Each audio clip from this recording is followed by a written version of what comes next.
I think we'll get started here at 7 o'clock. If people come in, they'll just have to catch up, I guess. So first thing I'd like to do is just go over. Well, first off, my name is Lee. For all of those who don't know me, I think everybody pretty much knows who I am, right? I don't need to go into a big explanation or anything.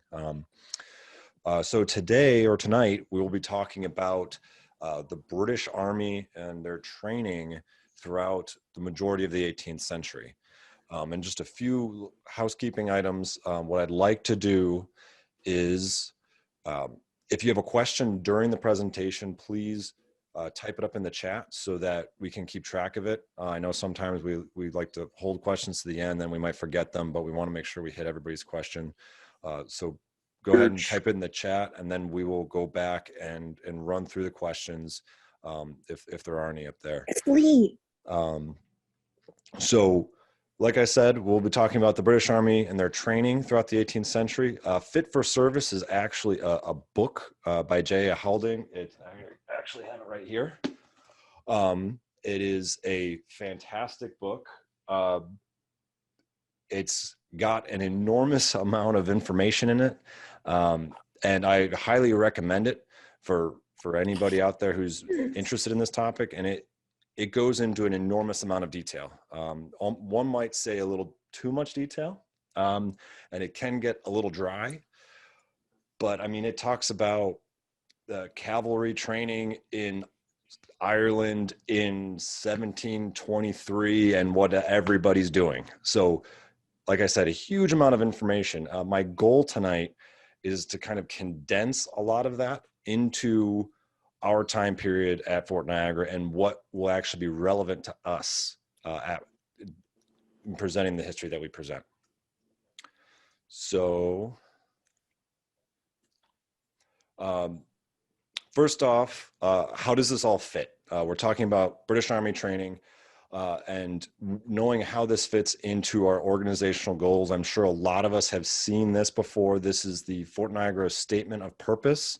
And what we're doing tonight really fulfills the education function inside Fort Niagara Statement of Purpose.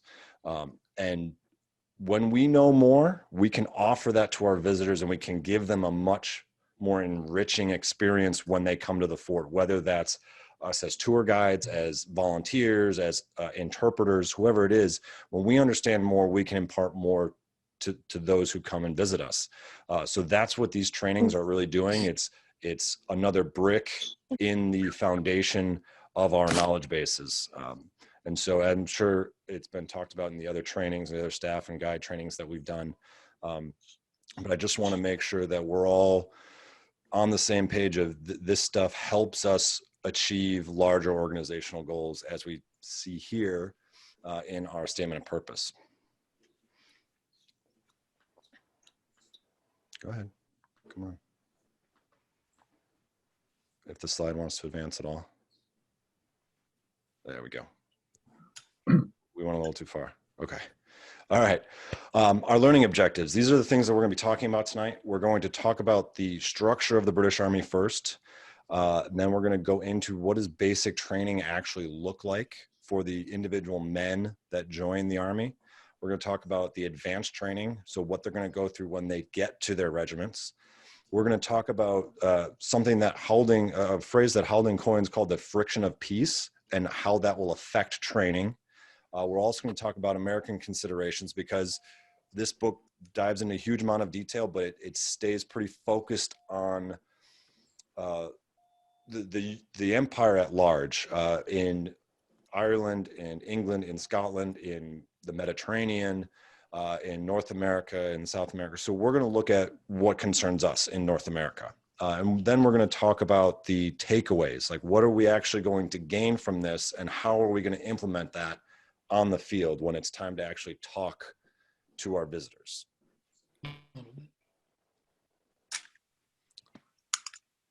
That's good. Sorry, the presentation is being a little laggy. It seems like slides don't want to advance. Yeah. Of course, it jumps too far ahead. Okay, so the first place we're going to start is with the structure of the British Army. I know we have a lot of ideas about how the British Army is structured. And what we're going to talk about tonight is the tactical structure in which the Army operates. And that's going to really lend itself to how it's being trained and what advantages and disadvantages come with that structure and with that training. So the first thing we're going to talk about is a battalion. A battalion is what we're going to call a maneuver unit. All right. And this battalion is the basis of most 18th century military theory and strategy at this time. And maneuver unit, I know for some of us, we know that that is a more modern military term, but essentially it means this is the unit that I'm going to use as a commander. I'm going to move my army in terms of battalions. It allows a commander, as he looks down on his battlefield and sees his army out in front of him, a battalion is the unit that he's going to tell to move here, move there, to whatever advantage he wants to create. A battalion, it's small enough so that your large army can be maneuverable and can accomplish several things at once. But it's also big enough that when you actually deliver fire with a battalion on the enemy, you are going to have an effect on that enemy. So small enough to maneuver, big enough to actually do something against the enemy.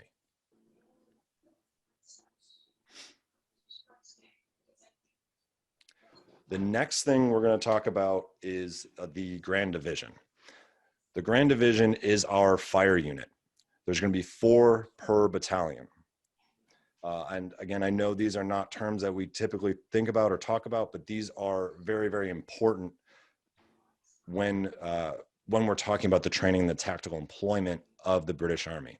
So like I said, 4 per battalion, and it is a fire unit. So inside of our battalion, okay, there's 4 grand divisions. And we are not going to move those grand divisions. They're going to stay inside the umbrella of our battalion, but I might give each individual grand division a different fire command so that I can have them fire in different sequences. I can have them hold their fire or, fire at longer range. I can give them different commands based off of what I want them to do, but I'm not going to split this battalion and send the grand divisions in different places. I'm hoping that all makes sense. If not, again, please type it in the chat and I can cover this again.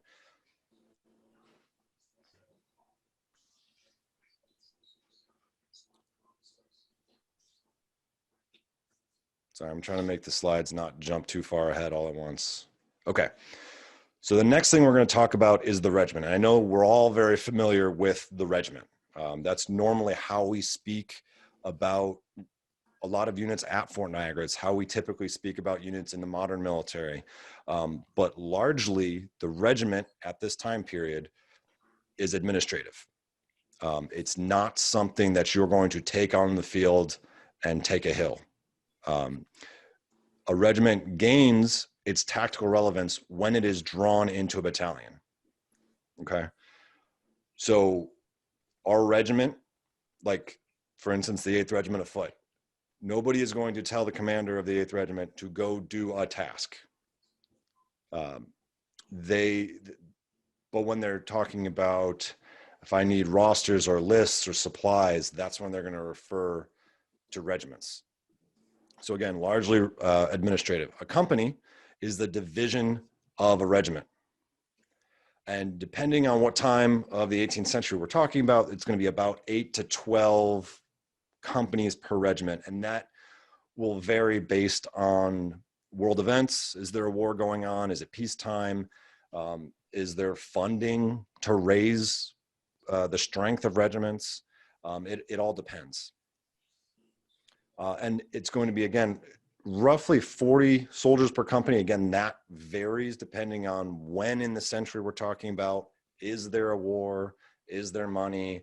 Does Parliament want to lower the risk of an army rebelling? It varies throughout the century. The companies, when we talk about the companies, we also have to think and talk about the flank companies.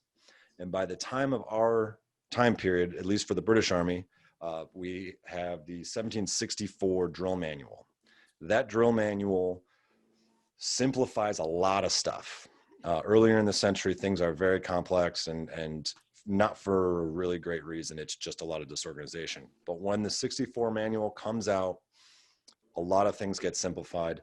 And what we see is the addition of another flank company. So the flank companies, we're referring to our grenadiers and our light infantrymen. And that 1764 manual, that dictates that a light infantry company will be maintained by every regiment in the Army, or it accommodates for those.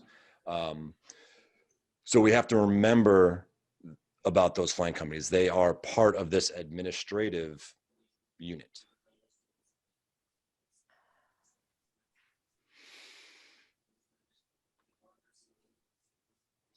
Uh, Okay. I'm lost. Okay. All right. So here is just an illustration of our regiment.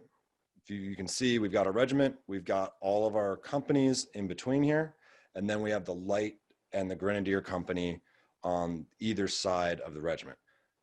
This is an illustration of a regiment. This is what it looks like. Now, if we want to take this regiment into combat or onto an operation, we're going to draw it into a battalion. And so now we've dropped our light company and our grenadier company. And what we see very commonly during the American War is that these companies separate from their regiments and then go and form grenadier and light infantry battalions on their own, separate from their regiments. So what you'll see is there'll be a grenadier battalion of grenadier companies from multiple regiments coming together to form a battalion. So, and this is where it gets a little confusing. So we've taken our regiment and we've created a battalion with it. Now, could this battalion be made up of all one regiment? Sure, it could, definitely. But say your regiment or your battalion takes some damage throughout the course of that campaign and you lose maybe 2 grand divisions, let's say. Are you now not going to supplement that battalion with leftovers from another regiment just because they're a separate regiment? Of course not. This system allows for modularity. So if I have a battalion, I can throw a bunch of different regiments in there and nobody's concerned that we're mixing regiments. I'm hoping that all makes sense. Once again, if not, we can cover it again in the questions section. But here, our regiment's been drawn up in battalion. We have our 4 grand divisions, and now we can take them out onto operations. Come on, slide.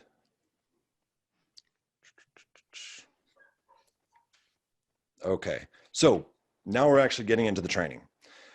When a civilian is recruited and brought into the British Army, the first place this person is going to go is to what's called a recruit depot. And 3 of the big ones are at Chatham, Tilbury, and Kinsale. And we see on our map, Chatham and Tilbury are in the southern part of London, and Kinsale is in Ireland. There's more around the country, but these are the big ones. And the skills that they're going to learn at these depots is discipline, obedience. It is the Army after all. And they're going to become masters of their person. And this is a phrase that we see in writing from military theorists at the time. And essentially what it means is they're going to take this civilian and make them fully in control of all of their bodily movements while they're going through the drill manual. So we're trying to beat the clumsy out of these laborers and past apprentices and things like that. So becoming master of their person truly means being in full control of everything they're doing. It's also interesting. There's some writers at the time who talk about how the English as a people are quick to anger and have lots of emotions, and that part of this depot training will be to kind of level them out and give them a more stoic bearing. I have never described English people as being quick to emotion, but I guess the 18th century Englishman needed to be mellowed out a little bit. Okay. Again, I apologize for the slides. I'm not quite sure why they're lagging like this, but okay. They're also going to start to learn that that we talked about, that 1764 drill manual. And that drill manual is made up of 5 different parts, and they're going to be learning the first 2 at these depots. The manual exercise, I'm sorry, the first 3. The manual exercise, which is the slow step-by-step process in which a soldier is going to manipulate his firearm, his firelock.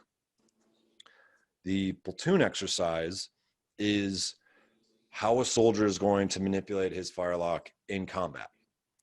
One is more ceremonial. The other one is a lot faster, has fewer words of command. And the idea is that when you're in the heat of battle, you're going through the platoon exercise.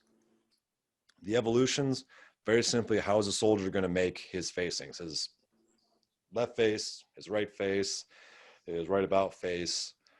How is he going to be able to maneuver himself? And the big thing to think about here is that, or to remember, is the time in these depots will vary depending on what's going on with that recruit's regiment. Is that regiment going overseas to fight in North America, and do they need recruits, real fast? Is their regiment stationed in Scotland and they can wait a little bit? It could vary from a few weeks to a few months. But it's not like it is today where it's 13 weeks on the island. On week 13, you graduate and you're out of here. It all depends on what's going on in the world.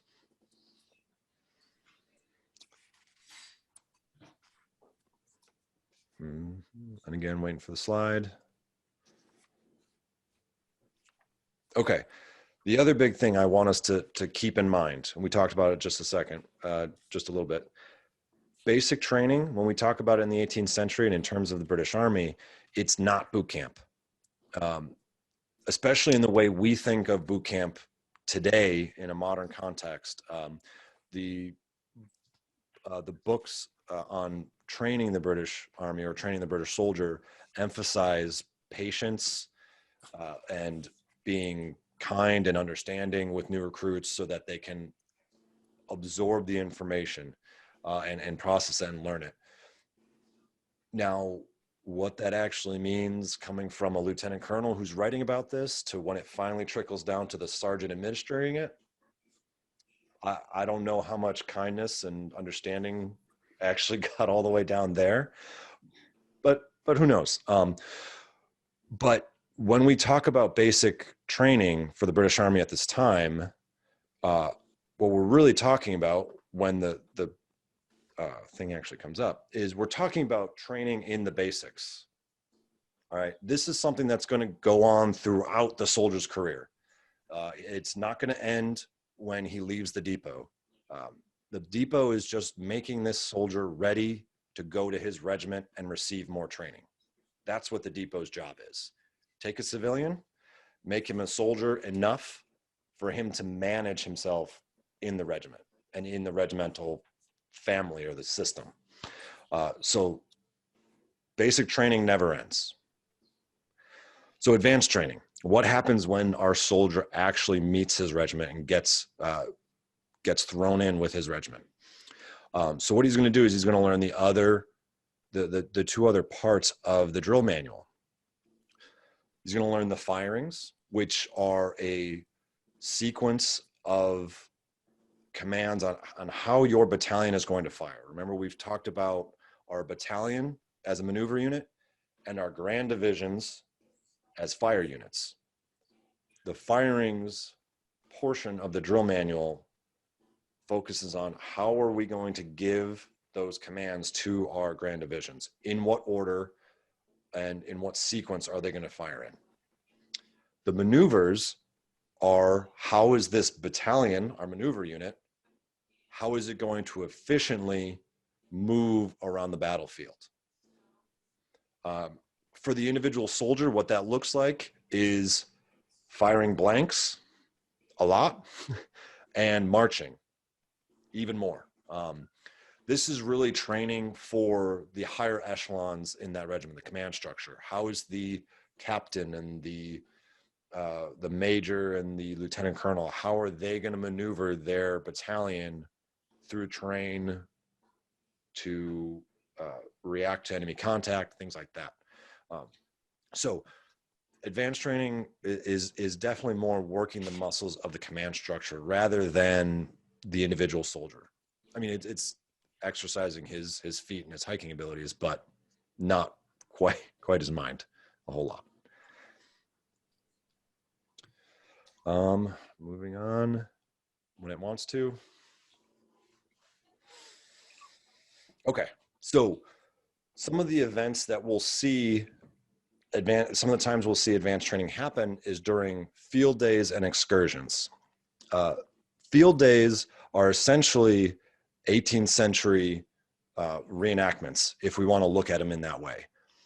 When the battalion is formed together, what they will do is go out and shoot at each other with blanks, or they'll go on an excursion and essentially take the battalion on a walk through the countryside and practice different formations and different maneuvers to either some piece of terrain or to some imaginary enemy. And this again flexes those muscles. There's even instances where regiments, when they're banded together, will actually have tactical events, and one regiment will hold this piece of ground while the other regiment tries to attack it, which is kind of neat and interesting. And what happens in the early part of the 18th century is the King George wants to implement a formal system of reviews so he can keep tabs on how his army is doing. This is George II. He's very interested in his army, both George II and George III. So they implement annual reviews. So every year, a regiment is going to be drawn up together and they're going to get put through their paces. And there's a board of generals that's created, and these generals spread out all over Ireland, Scotland, and England, and again, put these regiments through their paces and give them a grade of fit for service or unfit for service. And this is, I mean, it can be, if we think about, if you're a commander of a regiment, you really don't want your regiment being marked unfit for service. I think that's a pretty easy, easy to wrap our heads around. So these annual reviews are incredibly important. And I mean, it even goes as far as if a regiment is passing close to London, George III was known to spontaneously ride out and do a snap review of that regiment. And so in the book, they talk about correspondence going out like, hey, blah, blah, regiment of foot, be aware you're within so far of London. Expect the king to come out and check out your boys, which I'm sure is absolutely terrifying as a regimental commander or battalion commander, just having the king randomly show up at your field day. But the other thing these annual reviews do, they enforce the regulations. The king has signed these regulations and he wants them to be followed. They determine the unit readiness. And the big thing that is important to understand with this advanced training is that it requires concentration of forces. Essentially, everybody needs to be there. Is there any sense in exercising the firings or the maneuvers with one company? Not really. You're not going to get a lot out of that. We don't have the scale, and we can try, snaking our way around, but as soon as you get the whole battalion together, everybody's going to be off and no one's going to know what each other's doing. So it is absolutely vital to have the full battalion together. Some of the writers talk about saying that we can get away with maybe 2 grand divisions and we can get some training value out of it, but largely having the whole battalion together is vital to get any real worth out of these annual trainings or this advanced training.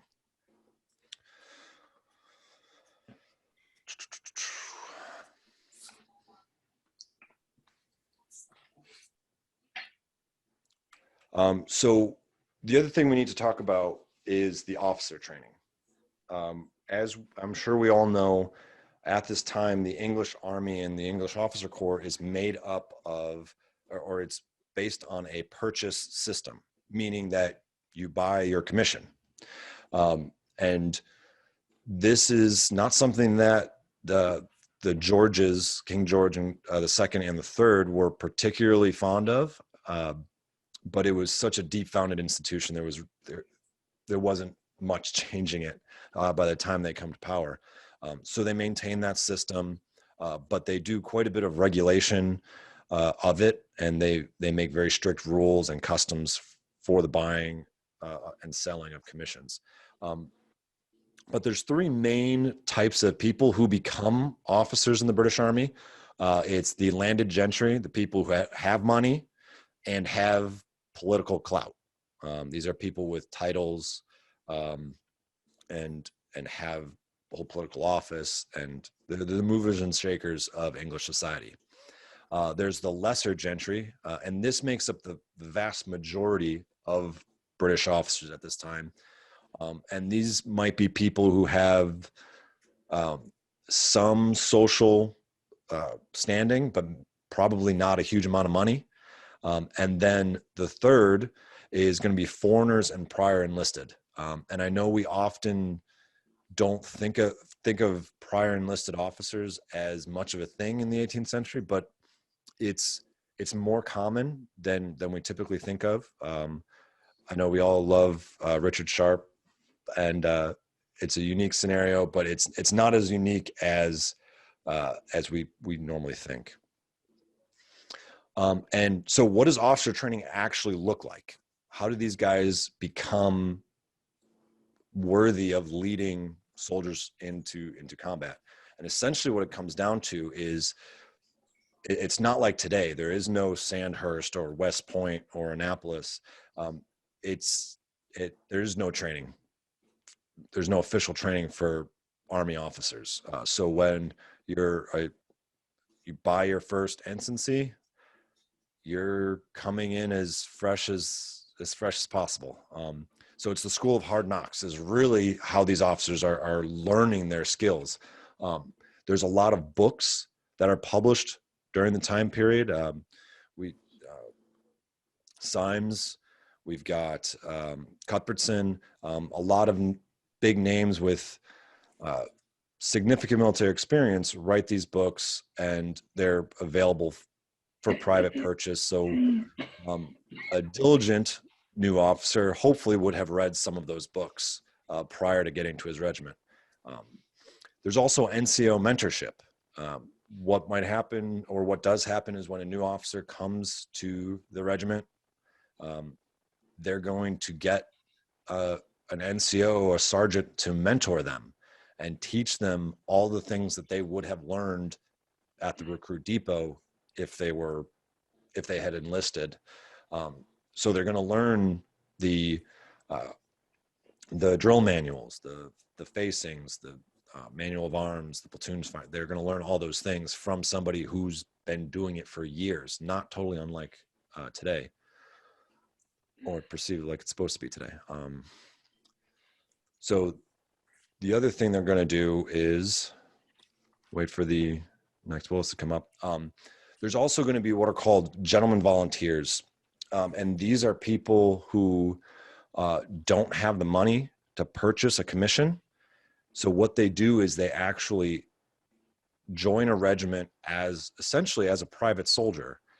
And they hope that through their acts of bravery and commitment to service, when a position comes open or is left vacant, they can have it awarded to them. So there's a lot of very successful generals who do start out as gentlemen volunteers and then at one point are awarded a commission, and then they climb up the ladder. But the biggest thing that contributes to the proficiency of the officer corps in the British Army at this time is long service. And you see there's an emphasis on a few extra O's in that long service, which we'll see in a second.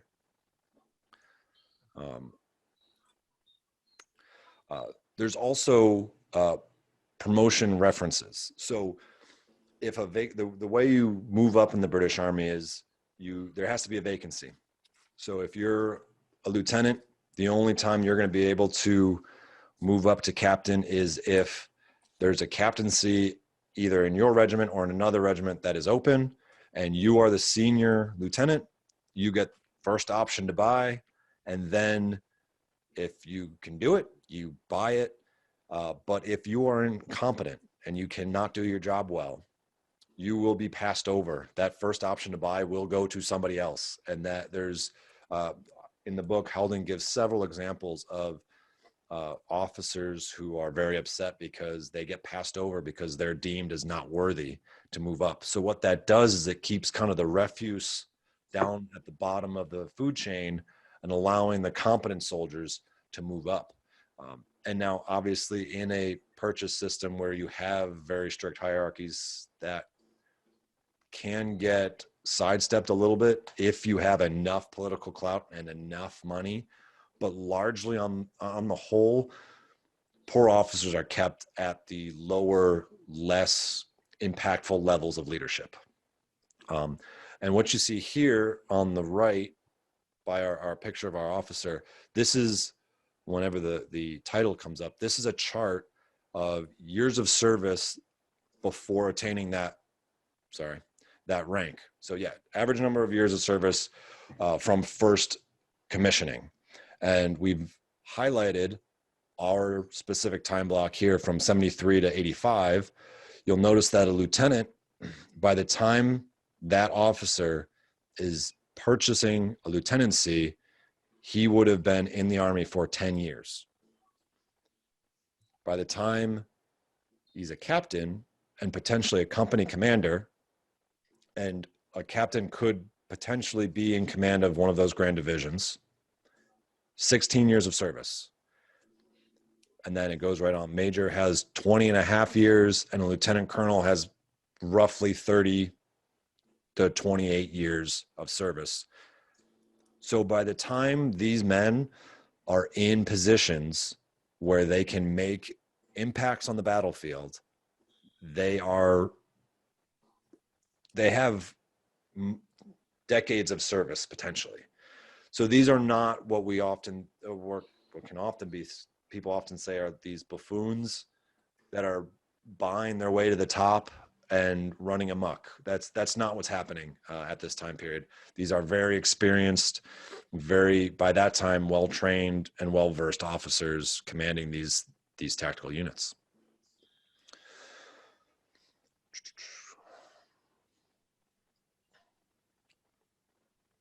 Waiting for the next slide.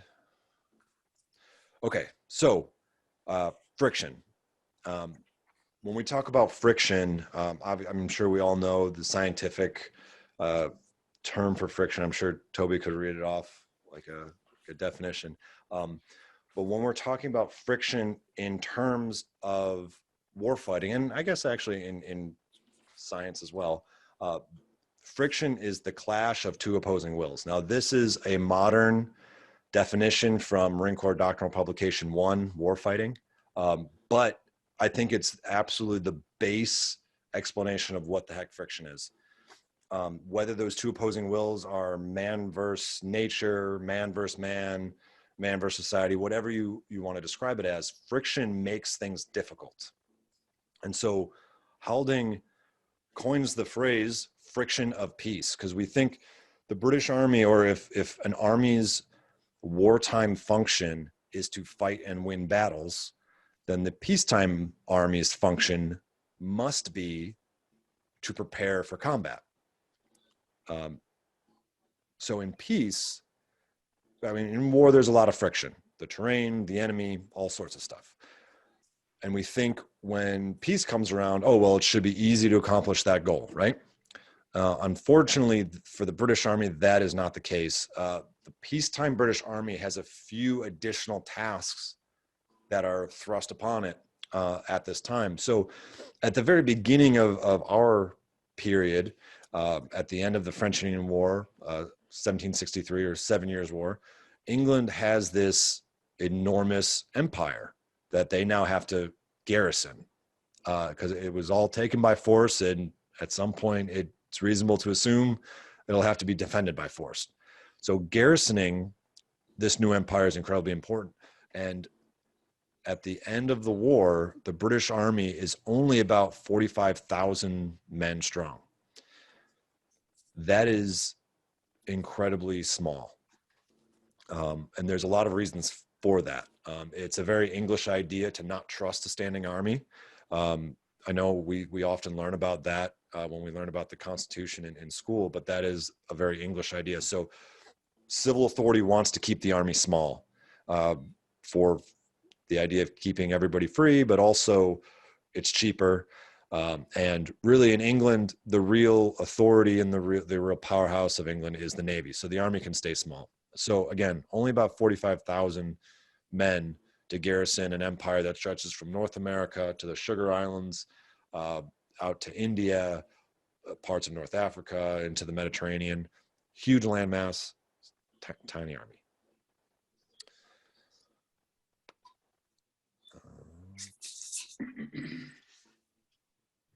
We're waiting for the other bullet points.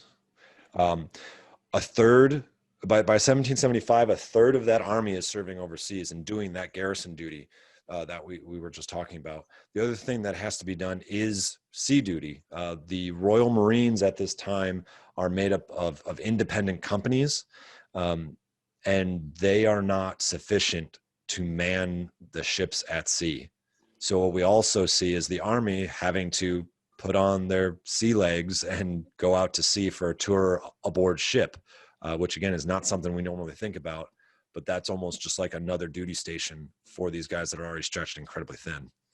The other piece is policing. In a time where England doesn't have a concentrated police force, they're the ones that have to take on that role. So they're going to be doing things like anti-smuggling operations, enforcing civil authority, and subduing rebellions. And the 18th century has a few times where the English army has to do that in Scotland and in Ireland. They have to subdue civil unrest. So that's taking more men away from the idea of preparing for the next war. So again, we talked about small army, massive area. So that requires the army to spread itself out. We got to cover all of this area. We need to break our units down to as small as they can to put them everywhere we need. Now, the issue with that is we were just talking about what is required for advanced training. We got to have everybody together. But the peacetime roles of the British Army require us to be far apart. So we're getting a catch-22 happening here, which is really unfortunate. And to illustrate that point, this is a graph of the 23rd Regiment of Foot's operational tempo from 1738 to 1742. And as we can see, the biggest piece of this graph is when the regiment is dispersed. They're dispersed, doing any number of things, garrisoning, and then they're doing some anti-smuggling operations. And then we can see that tiny little piece right here, that 12% of that time frame, they're actually concentrated together. And we can see it again with the 16th Regiment of Foot in roughly the same time period. This huge chunk is dispersed. And when we have ourselves concentrated, it's only for about 17.8% of that time. So what that means largely is we talked about those annual reviews. What we're seeing is it's all right, everybody, it's annual review time. Quick, come together. Let's iron out some creases, do the annual review. Cool, good. We got the thumbs up. All right, now punch back out. We'll see you next year. Not an incredibly efficient way to keep an army well-trained. But like we looked at, that's really the only choice they have. And a perfect example of this is the 8th Regiment of Foot. And Houlding actually specifically talks about the 8th Regiment of Foot in his book, which I think is awesome. But we've heard of these guys. We know who these guys are. And they arrive in Canada in 1768. They do some time in Quebec and Montreal area. And then in 1774, they're dispersed over 700 miles of North America. And kind of in our background, we can see the different posts. We have Oswegatchie all the way on the stage left. We have Niagara, Detroit, and then Michilimackinac all the way up at the tip of Michigan. So that's 700 miles that they're dispersed at. They returned to England 17 years later, well after the war's done. And they're described when they actually arrive in England as 150 very old men. Not super flattering, but calls them as they sees them, I guess. So then in 1787, they go through one of those annual reviews that we talked about. And the reviewer, the general who judges them, essentially says, it's going to take a while for kind of the riffraff to make their way out and for us to be able to build up a solid NCO corps or non-commissioned officer corps of guys who really know what they're doing so that they can start the ball rolling. And it takes them until 1789 to finally be graded as fit for service again. So it's taking 2 years from them getting reviewed to finally being ready to be redeployed. And this is not a unique example. It's the 8th Regiment, so it's who we all know and love. The 28th Regiment of Foot is left in Minorca for 32 years, I think it is.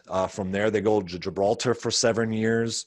And then they finally go back to England with a total of, I think it was like 40 something, whatever that maths out to, but they're on foreign service for 40 odd years. Just not getting rotated, just sitting and suffering the effects of not having concentrated training. And I'm sure we can all imagine what that would do to a unit when they're not getting together and not being able to train. Probably took them just a slight longer than 2 years to finally be marked fit for service. So American considerations. Again, we've been talking a whole lot about how this functions in a European context or as a larger empire context, but we're going to kind of focus in on America. And I'm sure we've heard and read about some of the considerations that the British Army had to take on when doing operations in North America, because North America is incredibly different than the battlefields of Europe. And right off the bat, America is not Europe. So in the mid part of the century, the commanding generals, the commander-in-chief of the army, allows foreign commanders to hold annual reviews. So the commander in Minorca or Gibraltar or in North Africa or in Jamaica or in Canada, they can hold their own reviews. So that process that we had talked about of bringing the regiment together and training together and grading them now does not require a general from a board in London to come out to you. So what that means is that location-specific changes can be taken into account when grading the effectiveness of your unit.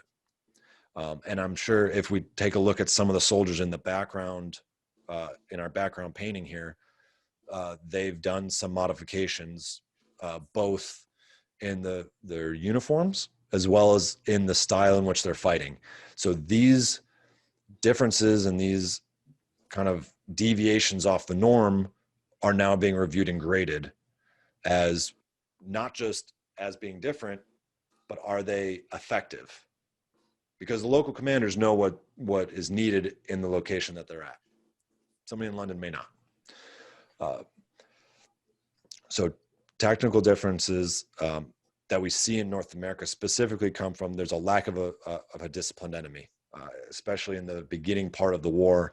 There's a lack of enemy cavalry, again, concentrated towards the beginning of the war. and the ruggedness of the terrain. All of these things require those changes and those modifications in how the Army operates.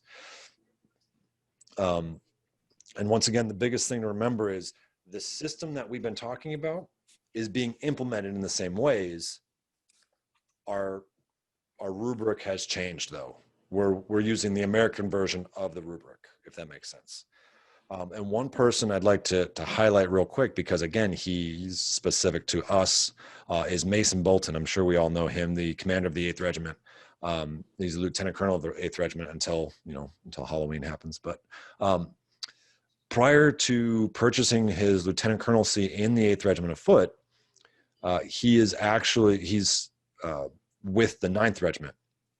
And at the beginning of the war, well, before the war in 1772, he goes to, a conference, I guess is the best thing to call it. There's a conference being held in Ireland, and they're starting to talk about and examine the ways in which light infantry can be used and light infantry tactics can be used. And how do we implement that into every single regiment of the Army? So this is important because Mason Bolton is essentially getting these new ideas and these new training methods straight from the source, essentially. And so this is somebody who's at Fort Niagara, who's in command of a regiment who would use those types of tactics. So he's what you would call a subject matter expert in that field. So I think it's very likely that the King's Regiment, the 8th Regiment of Foot, is utilizing all of these new tactics and operational procedures when they're going out on campaign. So that's something I think that's important to keep in mind when we do discuss what the 8th Regiment is doing here in North America.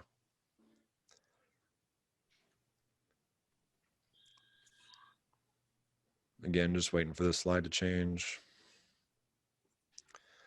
Okay, so takeaways. We've talked a whole lot about a whole bunch of stuff, but what does this actually mean to us when we get on the ground, on the parade deck, and talk to visitors? So one thing I'm sure we've all heard a lot of is, beating the patriotic drum. We beat the British Army was the biggest and best army in the world. I hope what we've shown here is they were certainly not the biggest army in the world. Not even, I would say, in the top 3.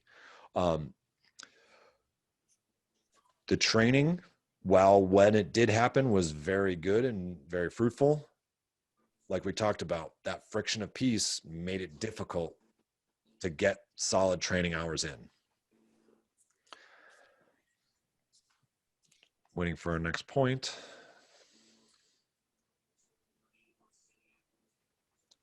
Come on. All right. And we also need to know that the Army went to great lengths to train the soldiers when it was possible, when the time and budget allowed it. During peace, it was difficult. As with anything, when tensions rise and when war comes, the Army gets more funding, or the military gets more funding. So getting men together, getting the regiments together and doing that advanced training didn't happen often, but when it did, it was very, very good and very beneficial for the regiments. The other thing, we talked about it a little, the British Officer Corps was largely, they were very competent and men of years and years of experience. These aren't pompous, powdered wimps leading this army in North America. They're very capable, very, well-respected officers, training and leading professional trained soldiers. The other thing, basic training consists mainly of discipline and obedience. Again, this is the Army. We got to have our basics. They're learning the manual exercise, the platoon exercise, and the evolutions. And this training is continuous. So when our regiments are dispersed across these big areas like we were talking about, we're not going to stop training because we don't have everybody together. So what does that mean? If we can't do advanced training, we're going right back to the basics. right? So that means more manual of arms practice, more platoon firing practice, more left face, right face practice. I'm sure after 17 years in North America, the 8th Regiment Foot could do this stuff in their sleep. So that's something we have to think of.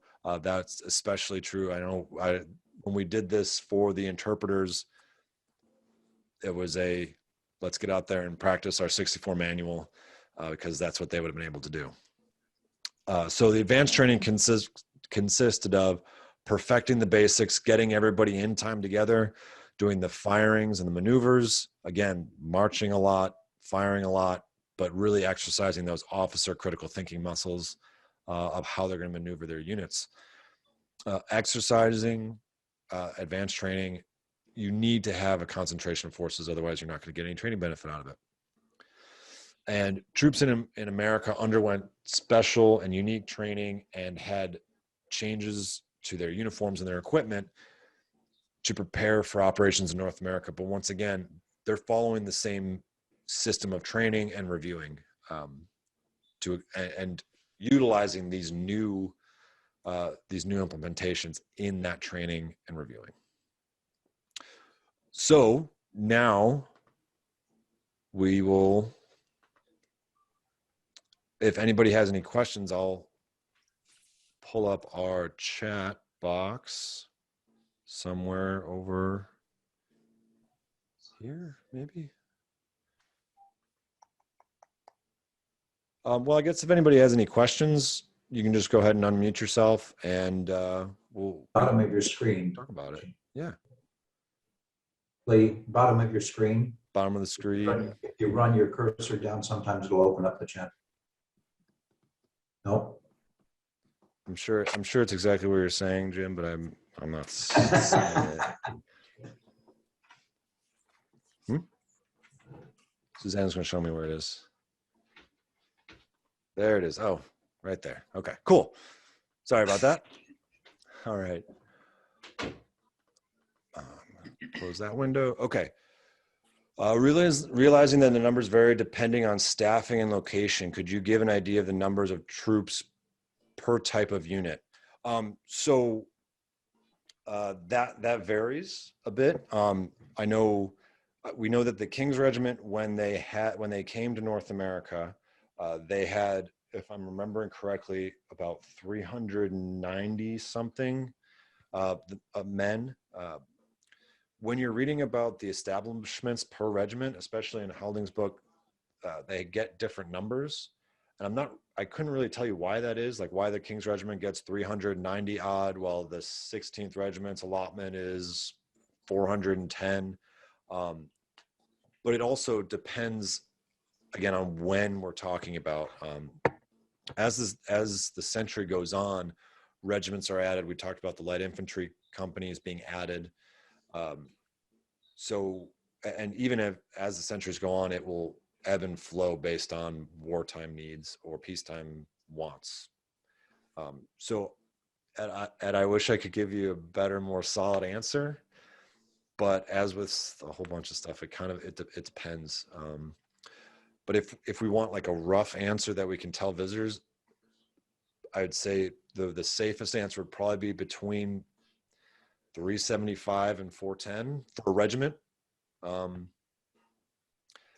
But again, that's a very broad generalization. So I hope that answered your question, Ed. And from Brian Sylvia, do they recruit from the colonies or just from the UK? So that's a great question. So during the American Revolution, they're recruiting from the UK. Well, from Britain, Scotland, and Ireland. During the French and Indian War, we do know that even Braddock, when he landed in North America, they are trying very desperately to recruit Americans. It doesn't go very well for a few different reasons. The provincial regiments are offering a higher bounty. Even at that time, Americans really aren't super hot about joining the Army for life or for a 20-year career, which is what recruiters are offering. So they do a little bit of it during the French and Indian War. During the American Revolution, it's almost solely from the UK. Now, if we're talking, there are different units that will take advantage of the North American population. During the French and Indian War, we have the Royal American Regiment, and they are primarily organized to defend, to garrison North America, so that we don't have to keep sending regiments over to North America. The intent behind that regiment was to take advantage of all the German and Swiss immigrants in North America, recruit them so that we have this garrison. In actuality, it was a lot of drafts from other regiments, a lot of foreigners being recruited and then sent to North America. And then in the American Revolution, a lot of these Americans are not being brought into the British Army, but they're being made into loyalist regiments. We know Butler's Rangers, Royal Regiments of New York, units like that. Americans are largely being recruited in other ways, or in very limited numbers being brought into the standing British Army. Braddock has a real hard time recruiting any Americans. They just don't want to do it. But if you can get a higher enlistment bonus with the province, why not take that? So, all right, Ed, the French Army in North America typically did a lot of mix and match, moving, swapping subgroups from various regiments all over to create a force. There were many at the fort in F&I. Did the British do the same? Yeah, the British do the same. I would say not as much as the French. The French don't seem to care what regiment you're from. But the English, they try and keep regiments together. I don't know if that is I don't know if that's on purpose or if it's just how they organize it. We do know that these battalions, these kind of amalgamated battalions that have a few blue face, a few yellow face, and a few green face, that are mixing the regiments, that happens. But it's more of what it seems to be, it's more of a function of losses. So we've lost Burgoyne's army, but we still have a few companies of the 23rd or the 47th up in Canada. So we will transfer them down somewhere else and add them to this battalion who's missing a few guys. So it allows for modularity. The battalion system allows for modularity, but it seems like the French honestly don't care what regiment you're from. If you're wearing a white coat and speak French, you're fine. We'll just put you on the boat and you'll go with them. So Brian and Sylvia again, is the cavalry unit also a part of the regiment? A flanking unit. So the cavalry is a very different beast in a lot of ways. Their training cycle is different because cavalry, we have to keep in mind, they've got to learn everything the infantry learns, or at least dragoons and light cavalry need to learn everything the infantry learns, and then they need to learn all the horse stuff. So their initial training is much longer. And from what it seems like in Houlding's book, I'm not an expert in cavalry by any means, but these recruits go right to the regiments and start learning right away. So these cavalry units they're separate units entirely, and they're not involved in, or at least not in the same way as the process that we've talked about. They have their own system. They go through reviews in the same way, but their training cycle is much different, or at least a lot longer. So I hope that answers your question. Ed, given their experience in North America in F&I, do the British include any irregular training, i.e. maneuvering and fighting in the woods, special light infantry, just do all that sort of thing? So we talked about it with Mason Bolton a little bit. So in 1772, that conference in Ireland, it's actually headed by Lord Howe, who is the brother of Viscount Howe, Augustus Howe, who's killed at the attack in Fort Ticonderoga. And he is, besides being really well loved by his men, is known for being the guy who cuts down the coats, cuts down the hats, takes all the lace off, and adapts the British Army to the rugged terrain in North America. So these ideas are brought back to the British Army, and they're implemented in the form of putting a light infantry company with every regiment. Now, the light infantry style of warfare is being, in North America, is being adopted by pretty much everybody. The reason being is because of all of those American considerations that we talked about. When you don't have to deal with a cavalry threat, you can spread your soldiers out. You can, instead of forming in 3 ranks, you can form in 2 ranks because you're not afraid of cavalry smashing into you. So you can cover a wider area. You can engulf your enemy better.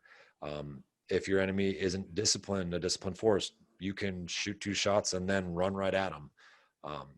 So the English alter their tactics and procedures based on the enemy they're facing.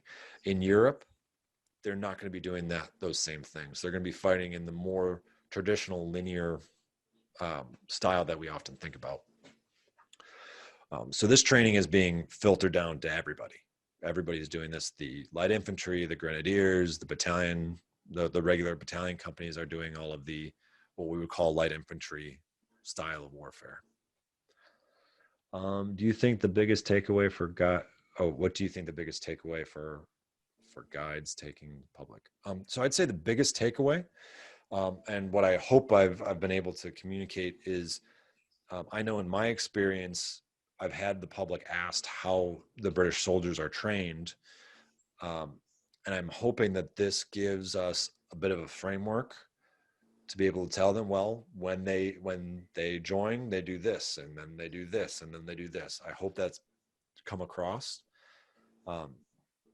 So I think that's probably the biggest takeaway is what does the training actually look like? I would absolutely love if a visitor picks your brain more and we're all able to talk about like, well, that's how it's supposed to go. But when we talk about what really happens, this is the kind of difficulties that they face.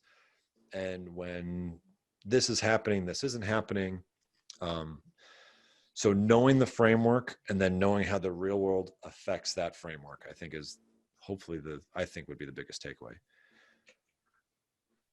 How and when were specialized troops trained? For example, artillery and cavalry. So again, cavalry is trained in a similar framework, but has a much different application. Because again, those cavalry troopers have a huge amount more to learn than the infantry guys do. So their training takes much longer, but they're still doing the reviews. They still get spread out on all these duties and these assignments. So they're going to revert back to their basic training, just like the infantry. But what that basic and advanced training actually look like, it's cavalry maneuvers. I'm sure it's dismounting, remounting and moving, things like that. The artillery, we have to remember at this point, the artillery technically is not part of the Army, which is a wild concept, I know, but the artillery is under the Board of Ordnance, not the Board of War. So the training for an artillery soldier is very different. And this specific book does not delve into that.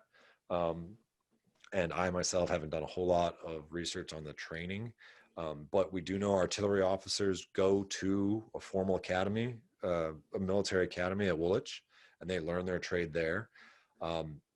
We do know that artillery soldiers of the Royal Artillery are selected and not quite recruited in the same way. There's a higher standard. But that would be cool to go try and find some sort of publication or something that talks about the artillery's training, because that would be pretty neat. But yeah, we got to remember these are 2 separate things.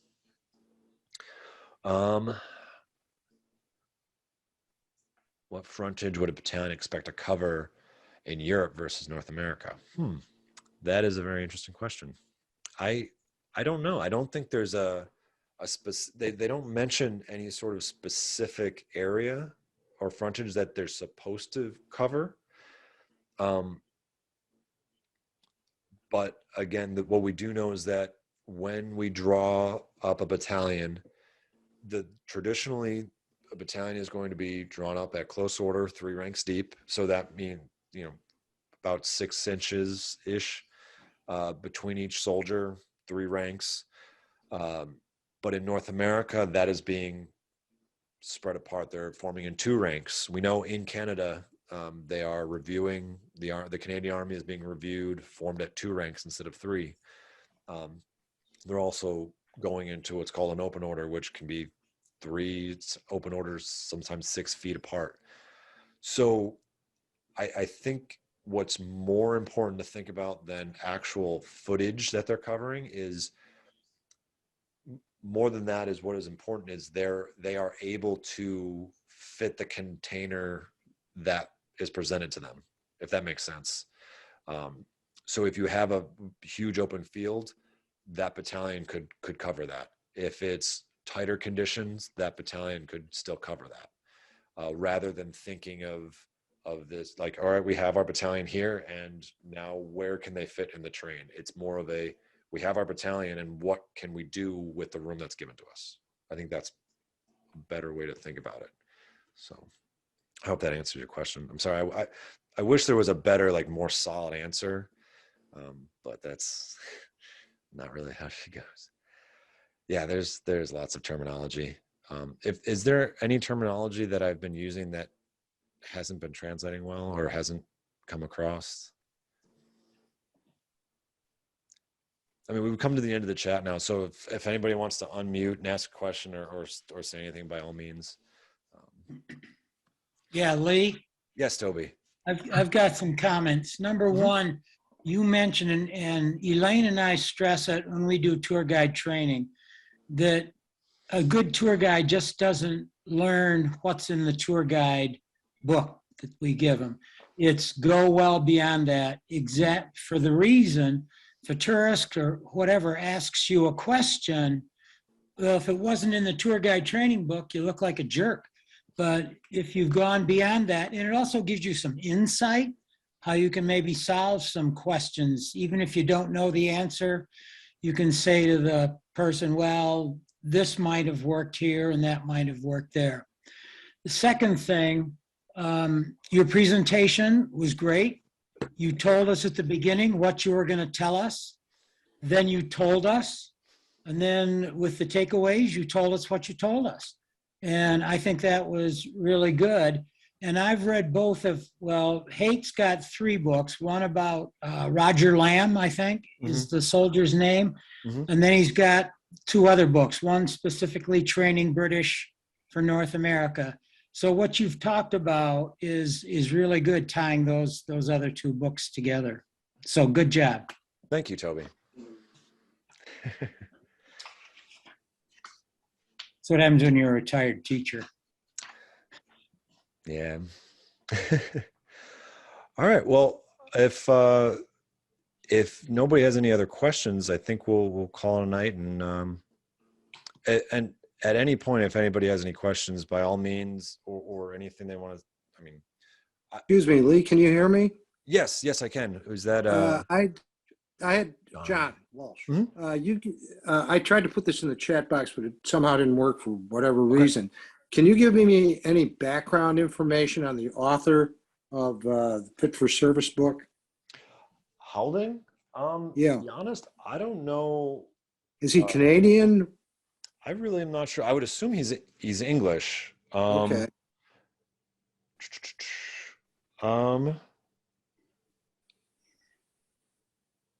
Yeah, I don't know. It doesn't say a whole lot about him in here. That it mentions that he studies, early English military studies, which is, I mean, pretty clear. But I can't say I don't know a whole lot about him. I know that the book it can be kind of tricky to find. But like I said, it's a very good book. It did take me a deployment and a pandemic to chip through. But I mean, it can be dry. I know that's like sacrilege to say about an author, but it can be very, very dry. But I mean, at any point, it's got so much information. It's also structured a little weirdly. Like he'll talk about purchase system when he's talking about training, but then when he's talking about the officers, he won't talk about the purchase system. But it is a good book, and I do recommend it. But about the author, I can't say I know a whole lot about him, unfortunately. So, Thanks very much. Very nice no presentation. problem. Thank you very much.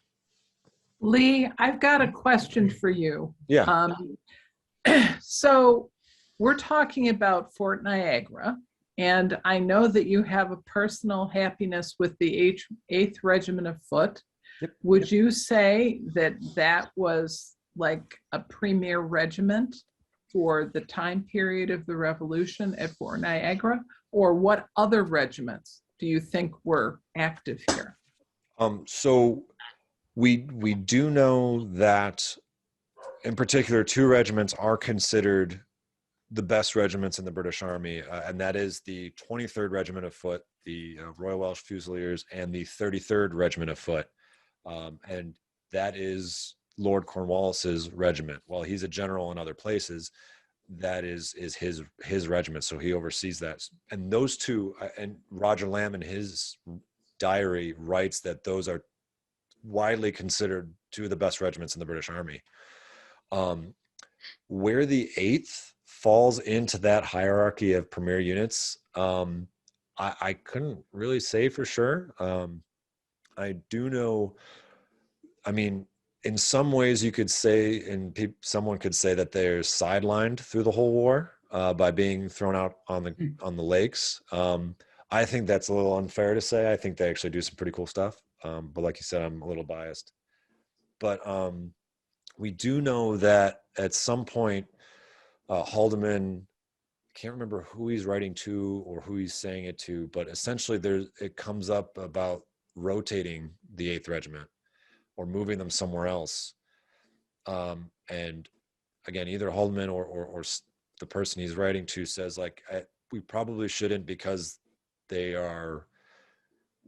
know their areas. They're familiar with their area of operations, which again is kind of a strange thing to say, because we do know the 8th are going in so many different places. To say that they're masters of, over 700 miles of North America, I think is a bit of a stretch. But I think what it's referring to more of is that the officers of that regiment know the Allies and know the political climate of the area, so they're easier. They have an advantage when interacting with those people. There's an instance where Captain Byrd is on a expedition or mission with a group of native warriors, like they are all the time, but the native warriors start to make fun of the regulars in some fashion. And Byrd, instead of gaffing them off and just kind of, heck with you guys, he gets his soldiers up and has them fire at marks, and he shows his allies how good they are, and they they're basically shuts them up. That may not have been handled the same way by an officer not as familiar with the climate or the constitution of the Native Americans, but it worked out. So sorry, that was a very long answer for a simple question. So maybe I will ask it in a different. So the 8th Regiment was here. What other regiment in the British Army served at Fort Niagara? Oh, I'm sorry. I totally misunderstood. So there's a lot of units that move in and out of Fort Niagara during the American Revolution. The main garrison is the 8th Regiment, but there are also elements of the 34th Regiment of Foot. They are stationed at Fort Niagara. They move throughout the Great Lakes, almost in the same function as the 8th Regiment. The 47th Regiment of Foot, a lot of these soldiers after the surrender of Burgoyne, also moved through the Great Lakes. This isn't the whole regiment, it's just the remaining companies of that regiment. They're at Fort Niagara for a while. We know that the 84th Regiment of Foot, and that's the Royal Highland Emigrates, so Scots recruited in North America. They're at Fort Niagara for a while, and they go on a lot of expeditions with the 8th Regiment. We all know Butler's Rangers, even though they're not British, just like the 48th, they're recruited, trained, equipped, and deployed from Fort Niagara. There is a detachment of, well, there's the Royal Artillery that varies throughout that time between 9 to 15 of them at Fort Niagara. There's a detachment of Hesse-Hanau Artillery soldiers that are stationed at Fort Niagara for a bit, to fill out that artillery section. These are German artillery soldiers. There are, sorry, I'm trying to think of other, those are the big ones. There's men of various loyalist units, Brant's Volunteers, which are less uniform than Butler's Rangers. Royal Yorkers move in and out. That's a lot. I'm impressed. Yeah, there's a lot. And so what would happen is the movement of these different companies in and out would depend upon the main regiment's goals and objectives. Is that what would happen? Yes and no. Battalions. I'm sorry, I got the wrong note. In some cases, yes, in some cases, no. So one thing we do, so if we're talking in terms of how we're setting up our battalion, the 8th Regiment is across the 700 miles is set up in a battalion, which I don't know if it, so if we all remember the map that we had on our PowerPoint, the light infantry that always form at the left side of the regiment, they're on the furthest left at Oswegatchie, and the Grenadiers are all the way on the furthest right up at Michilimackinac. And then the battalion companies are scattered in between in Detroit, Niagara. So over 700 miles, the regiment is formed in a battalion. All of these other little ancillary units, they're moving in and out separate from that formation. While the commander at Fort Niagara may be overseeing a lot of that, they're moving separately from the formation of the 8th, if that makes, I'm hoping that's all making sense.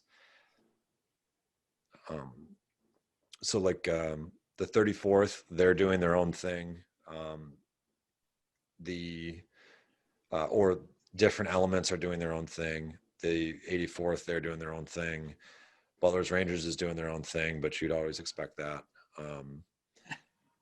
The 47th is, since they're only a few units, they're sort of doing their own thing. Like they're going off and building Fort Erie, which is an 8th Regiment task, but they're not part of that establishment. It's very So it's a mistake to think of the fort as the driving force here. Definitely. Fort Niagara is the brain to the nervous system of the Great Lakes. The commander at Fort Niagara is responsible for not only his regiment, which, I mean, he's responsible for his regiment. He's responsible for all the other troops garrisoning not just Niagara, but Detroit, Michilimackinac, Oswegatchie. He is in charge of all the Native relations, all of the POWs, even it's another task. He's also in charge of all the naval operations on Lake Ontario. He's got a huge amount on his plate. And, sometimes when you hear about Mason Bolton being upset about a lot of stuff, I kind of get it. But Fort Niagara is the command post for the operations happening on the Great Lakes, Okay. without question. Lee, Mhm. Jim Schultz. Yep. Is it fair to say then that Bolton was not just the regimental commander, but he was the battalion commander? Or Yeah. are they So- two, they're not two separate positions, or are they? So, yes. For the 8th specifically, while it is set up, we were just talking about how it's set up in a battalion structure, you won't find them referring to the 8th Regiment in that way. But you're correct. So if let's say that the 8th Regiment of Foot was formed for battle at Saratoga, their grenadier and light infantry companies would be off with their respective amalgamated battalions, and then Mason Bolton would be the battalion commander for the 8th. And that's where it gets kind of tricky, because the whole battalion is the 8th Regiment. So you're not going to call them the 8th. They still get referred to as the 8th Regiment, but they're drawn in battalion. And he's the lieutenant colonel of the regiment, but now he's also the battalion commander. And that's only because his colonel is a general somewhere else. It's Not present. yeah, it's a lot. His commanding general is not present, so therefore he. Correct. Because what happens when you're the colonel of a regiment, you can get tapped to do other things. So a great example is Trudeau. When he comes to North America, he is actually replacing Lord Viscount Augustus Howe, who's killed at Ticonderoga. He's replacing him as the colonel of the 55th Regiment. But as soon as he gets to North America, he's pulled by Amherst to be a general for the Niagara expedition. So he's still the colonel of the 55th Regiment of Foot. He's ideally should still be getting reports about his regiment, but he's not doing anything in his regiment. Just like Lord Cornwallis is the colonel of the 33rd, but he happens to be the general, which the 33rd Regiment is in. He's in his army. So there's a lot of cobwebs and spider webs connecting everybody. But And just to follow up then, Mhm. so if you've got these other units that are kind of coming and going through this battalion structure through the Great Lakes, Mhm. do they then report to Bolton, or they report to their own regimental commander, or who's controlling them? so Or that's the issue? in this scenario, they're largely going to be reporting to the commandant to where they are. So when they're at Niagara, yes, they're going to be reporting to Bolton. But that would be in the context of what they're being assigned to do. So the 47th Regiment is a great example. There's a remnant of them at Niagara.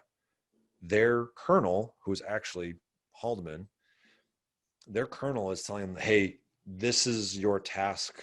You're going to go to Niagara and you're going to be there for a while. It ends up. So they go there, and then now they report to Bolton because he's the commandant at Niagara.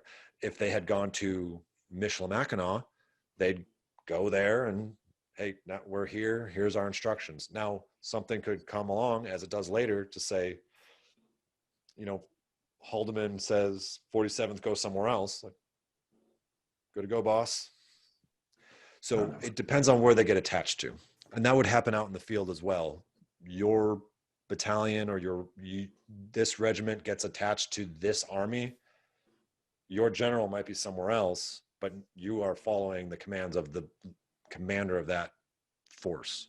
I'm hoping this all makes sense. I know there's a lot of like yarn on pegs on the map going around. I hope I'm not being too confusing. Same thing happened in the Navy. You could be a commander, commodore, captain, depending on if you were in charge of a fleet or if you were in charge of just a ship, and even the type of ship, the size of the ship would also change your ranking. And when you left that assignment, you go back to where you started out. Yeah. So you could be flipped up to a Captain Chauncey. Well, now we're talking about American Navy, but Chauncey was just a captain. But when he was shipped up to be in charge of the Navy on the Great Lakes, he became a Commodore. But when he went back to New York City post, went back to a captain. Yeah. So the same Very similar, yeah. screwy stuff happened in the Navy as it did in the Army. But Toby, the Navy is very confusing in a lot of other ways too. So that makes sense. We won't discuss it. Supposedly I'm trying to find if there were Royal Navy sailors at the fort. There's a letter asking for them from Crown Point, I believe it is. I just can't find anything that says they actually got to Niagara. That would be a really cool thing. There were ships, British ships on Lake Ontario. Yes. And you know that one picture that we just had at the Rev War thing last fall has 3 of the vessels anchored out, the best they can figure out, if that's what they were.